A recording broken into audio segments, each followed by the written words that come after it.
Let's talk Tanya for the third day of the second Adar.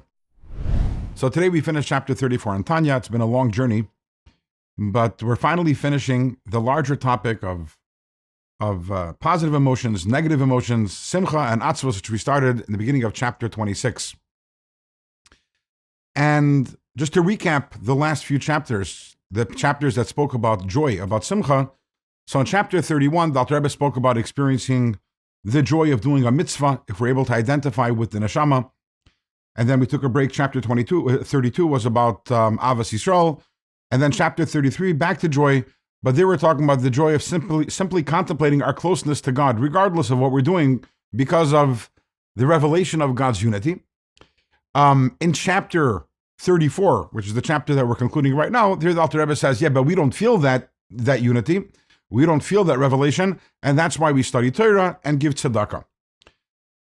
So at this point, we had a few chapters that spoke about joy, and we should be in a pretty good mood. But still fresh in our memories is that which we learned about it in chapters 29 and 30, which wasn't that long ago.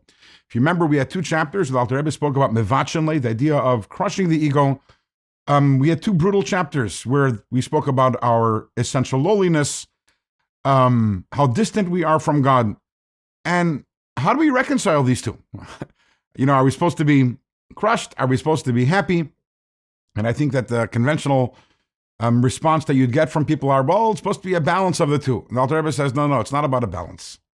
It's actually about having both at the same time. The Alter Rebbe quotes a passage from the Zohar which says, Chedva tkiya b'liboy misitra da, which means joy is wedged in my heart from one side, and b'chia tkiya b'liboy misitra da, tears, crying, is wedged in my heart on the other side.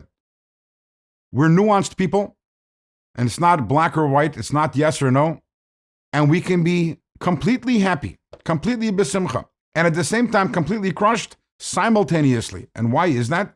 Because the joy and the brokenness come from two different places. The joy comes from my identification with the godly soul.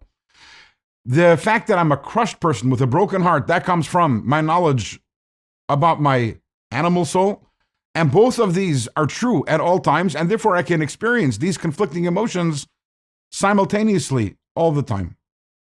And in fact, it's not only that I can have both of them, I actually need both of them.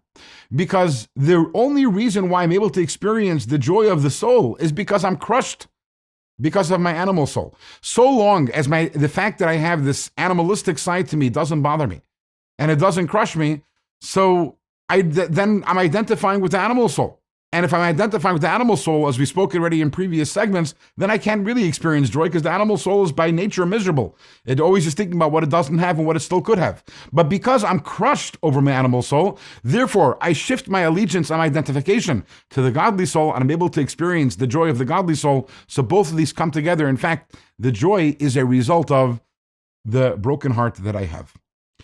With this, we've concluded not only this topic of positive and negative emotions, but also the first 34 chapters of Tanya. We've talked about the how, the what, the when, but we've not talked about the why. Now, what do I mean by that? We'll talk about that in tomorrow's Tanya. But from here, from chapter 35 and on, which we will start learning tomorrow, we will shift to answering the large questions of why, as opposed to the what, when, and how, which we talked about in the first 34 chapters of Tanya.